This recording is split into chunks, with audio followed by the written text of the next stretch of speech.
নমস্কার। আজকে 22শে আগস্ট। আজকের প্রথম এডিটোরিয়াল ভারত পাকিস্তানের বিরুদ্ধে খেলবে কি খেলবে না এই নিয়ে যে বিতর্ক তার উপরে। 1984 সালে এশিয়া কাপের সূচনা হওয়ার পর থেকেই ভারত পাকিস্তানকে ঘিরে থাকা কূটনৈতিক টানাপোড়েনে এটি বারবার জড়িয়ে পড়েছে।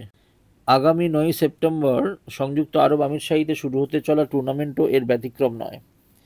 পাহালগাম হত্যাকাণ্ড ও তার পরবর্তী সীমান্তপারের অপারেশন সিন্দুর এর জেরে ভারত পাকিস্তানের বিপক্ষে খেলবে কিনা তা নিয়ে তীব্র বিতর্ক শুরু হয়েছে।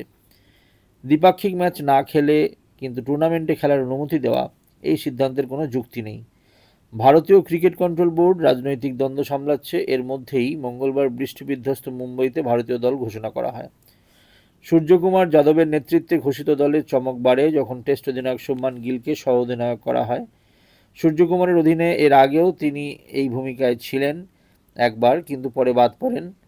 রোহিত শর্মার অবসরের পর টেস্ট অধিনায়ক হওয়া গিল সম্প্রতি ইংল্যান্ড সিরিজে দুর্দান্ত পারফরমেন্স দেখিয়েছেন। 754 রান সংগ্রহ করেছেন এবং 2-2 ড্র নিশ্চিত করেছেন। তার সাম্প্রতিক ফর্ম নির্বাচক অজিত আগরকর এবং কোচ গৌতম গম্ভীরের সিদ্ধান্তে বড় ভূমিকা রেখেছে। এটি ভবিষ্যতে গিলকে সর্বধরনের ফরম্যাটে অধিনায়ক হিসাবে দেখার ইঙ্গিত হতে পারে।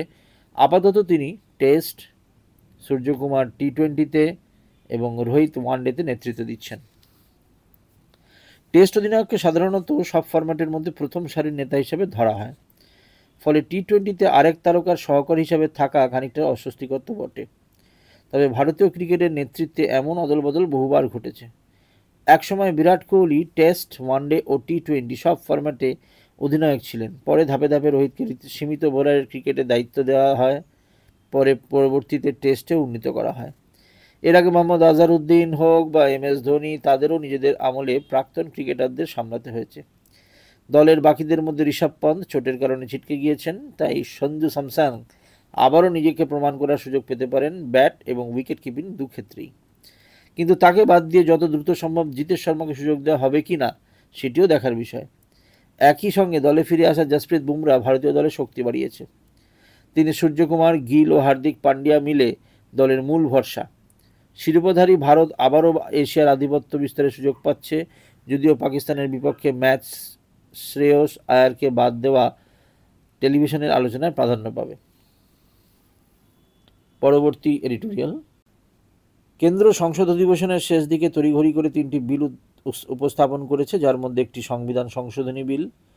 দাবি করা হচ্ছে এগুলি প্রধানমন্ত্রী, মুখ্যমন্ত্রী ও মন্ত্রীদের সততা ও জবাবদিহি নিশ্চিত করার জন্য।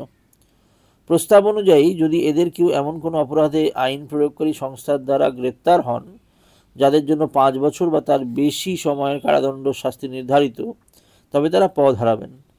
তবে খালাস পেয়ে পুনরায় ফিরে আসতে পারবেন। যে কোনো নিরপেক্ষ পর্যবেক্ষকই এই প্রস্তাবগুলির উদ্দেশ্য নিয়ে সন্দিহান হবেন। বিরোধী দল ও আইন বিশেষজ্ঞদের উদ্বেগ, এই যে প্রস্তাবগুলি কেন্দ্রীয় ক্ষমতার একচেটিয়া প্রভাব বিস্তারের পথ তৈরি করছে সেটি যুক্তিসঙ্গত। এই দাবি যে প্রস্তাবিত আইন ব্যবস্থা প্রধানমন্ত্রীর ক্ষেত্রে সমানভাবে প্রযোজ্য হবে দুর্বল, কারণ সমস্ত তদন্তকারী সংস্থাই কেন্দ্রের প্রশাসনিক নিয়ন্ত্রণে। কোনো কেন্দ্রীয় সংস্থা কখনো প্রধানমন্ত্রীর বিরুদ্ধে ব্যবস্থা নেবে না। অথচ ইতিমধ্যেই বেশ কয়েকজন বিরোধী মুখ্যমন্ত্রীকে গ্রেপ্তার করা হয়েছে। কেন্দ্রীয় সংস্থাগুলির যেমন এনফোর্সমেন্ট ডিরেক্টরেট, সিবিআই কার্যকলাপের ধরন বিবেচনা করলে নতুন প্রস্তাবগুলির প্রকৃত উদ্দেশ্য স্পষ্ট হয়। এগুলি রাজনৈতিক প্রতিদ্বন্দ্বীদের বিরুদ্ধে ব্যবহার করার জন্য কেন্দ্রকে সীমাহীন ও স্বেচ্ছাচারী ক্ষমতা প্রদান করে। পুলিশ গ্রেপ্তারে উদ্গ্রীব। অর্থ পাচার প্রতিরোধ আইন ও বেআইনি কার্যকলাপ প্রতিরোধ আইনের মতন কঠোর আইন, পাশাপাশি জামিন দেওয়ার ক্ষেত্রে আদালতের অনীহার কারণে জামিন পাওয়া ক্রমশ কঠিন হয়ে উঠছে, যা ব্যক্তিগত স্বাধীনতাকে ভয়ঙ্করভাবে অনিশ্চিত করে। দুর্নীতি অবশ্যই সমাজের জন্য বিপজ্জনক, কিন্তু তা দমন, ন্যায় বিচারের মূলনীতির বিনিময় হতে পারে না। সাম্প্রতিক বছরগুলিতে দুর্নীতি সংক্রান্ত বিচার প্রক্রিয়া স্পষ্ট রাজনৈতিক চরিত্র ধারণ করেছে। লক্ষ্য করা যায়, বিরোধী শিবিরে থাকাকালীন কাউকে তদন্তের লক্ষ্য বাড়ানো হলেও বিজেপিতে যোগ দিলেই তদন্ত প্রায়ই থেমে যায়। নতুন প্রস্তাবগুলি আইনে পরিণত হলে কোনো নির্বাচিত প্রতিনিধি কেবল পুলিশি পদক্ষেপের ভিত্তিতেই ন্যায় বিচারের পূর্ণাঙ্গ বিচার ছাড়াই বরখাস্ত হতে পারেন। এতে নিশ্চিতভাবেই শুধু রাজ্য ও কেন্দ্রশাসিত অঞ্চলগুলির সরকারই আক্রান্ত হবে, যা ফেডারেল নীতিরও লঙ্ঘন। এক্ষেত্রে একটি নিছক কাকতালীয় নয় যে কেন্দ্র নির্বাচিত রাজ্য বিধানসভাগুলির সিদ্ধান্তের উপরে রাজ্যপালদের ভেটো দেওয়ার ক্ষমতার চেষ্টা চলছে। বর্তমানে বিদ্যমান আইন অনুযায়ী নির্বাচিত প্রতিনিধিদের শুধুমাত্র দোষী সাব্যস্ত করলে অপসারণ করা হয়, কিন্তু নতুন প্রস্তাবগুলিতে মূলত কাউকে নির্দোষ প্রমাণিত না হওয়া পর্যন্ত দোষী ধরে নেওয়ার সমান এবং একই সাথে জনগণের রায়কেও অসম্মান করা। আচ্ছা, এরপরে পরবর্তী এডিটোরিয়াল 3+1।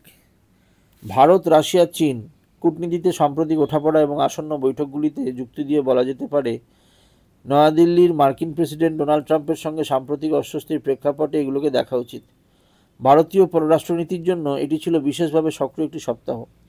চীনের পররাষ্ট্রমন্ত্রী ও ওয়াই দিল্লিতে 24তম সীমান্ত আলোচনায় এসেছিলেন। তারপর ভারতের পররাষ্ট্রমন্ত্রী এস জয়শঙ্কর মস্কোতে যান ভারত রাশিয়া আন্তঃসরকার কমিশনের 26তম অধিবেশনে যৌথভাবে সভাপতিত্ব করতে। আগামী 2 সপ্তাহের মধ্যে প্রধানমন্ত্রী নরেন্দ্র সিং সাংহাই সহযোগিতা সংস্থা বা SCO বৈঠকে প্রেসিডেন্ট শি জিনপিংয়ের সাথে সাক্ষাৎ করবেন এবং রাশিয়ার প্রেসিডেন্ট ভ্লাদিমির পুতিনও এবছর ভারত সফরে আসবেন। যদিও এই কূটনৈতিক উদ্যোগগুলি ট্রাম্প সংক্রান্ত বিঘ্ন থেকে স্বাধীন, কিন্তু ওয়াশিংটনের সঙ্গে উত্তেজনার মুখে তারা নতুন মাত্রা পেয়েছে। ভারতের রাশিয়া সংক্রান্ত তাৎক্ষণিক উদ্বেগ হল ট্রাম্পের সেকেন্ডারি নিষেধাজ্ঞার হুমকি, বিশেষ করে রাশিয়ার সস্তা তেল ক্রয়ের বিষয়ে। আলাস্কায় ট্রাম্প পুতিন বৈঠক সামান্য স্পষ্টতা এনে দিতে পেরেছে, এর মধ্যে যুক্তরাষ্ট্র শুল্ক হুমকি দ্বিগুণ করেছে। এই সপ্তাহে মার্কিন ট্রেজারি সেক্রেটারি স্কট বেসেন্ট ভারতকে অভিযুক্ত করেছেন রাশিয়ার তেল থেকে মুনাফা অর্জনের জন্য। ট্রাম্পের বাণিজ্য উপদেষ্টা পিটার নাভারো এক প্রবন্ধে সরাসরি লিখেছেন, ভারতের তেল লবি পুতিনের যুদ্ধাস্ত্রে অর্থ দিচ্ছে, এটি বন্ধ করতে হবে।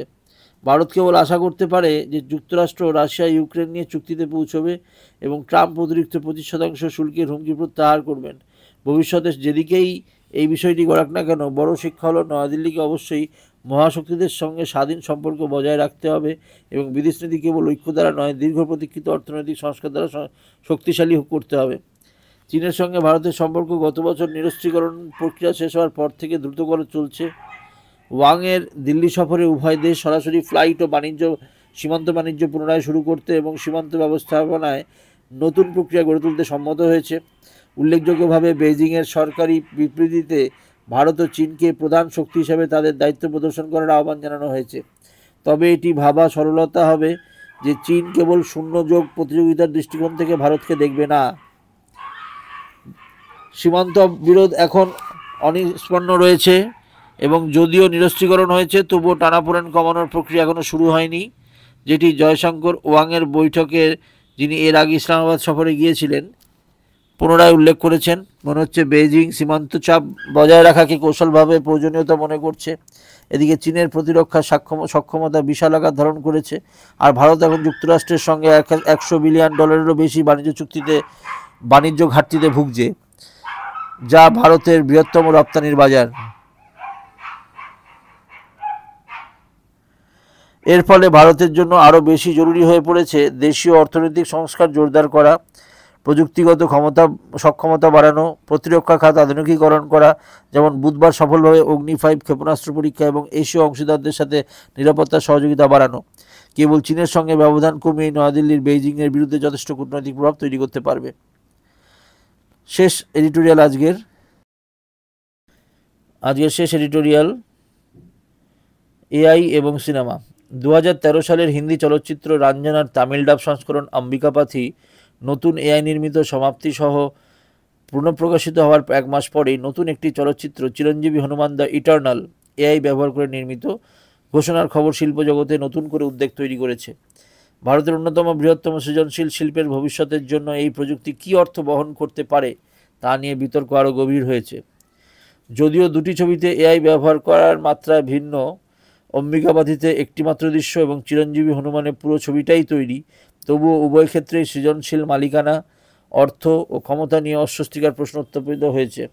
এবং এভাবেই শুরু হচ্ছে, যখন সবাই এআইতে তৈরি হয় তখন আর লেখক পরিচালকদের প্রয়োজন কোথায়, লিখেছেন পরিচালক বিক্রমাদিত্য মন্টওয়ানের সামাজিক মাধ্যমে। অনুরাগ কাশ্যপ প্রশ্ন তুলেছেন, এমন প্রযুক্তি নির্ভর প্রকল্পকে সমর্থন করা কতটা যৌক্তিক, যা একসময় চলচ্চিত্র শিল্পে যুক্ত মানুষের ভূমিকাকেই অপ্রয়োজনীয় করে তুলতে পারে। এই উদ্বেগ ইঙ্গিত করে মূল সমস্যার দিকে। যখন কেবল একটি প্রম্পট মেশিনে খাওয়ালেই সিনেমা তৈরি সম্ভব, তখন সেই শিল্পীদের কী হবে যাদের জীবিকা নির্ভর করে শ্রমসাধ্য ও সহযোগিতামূলক প্রক্রিয়ার উপরে, যা আসলে সিনেমা।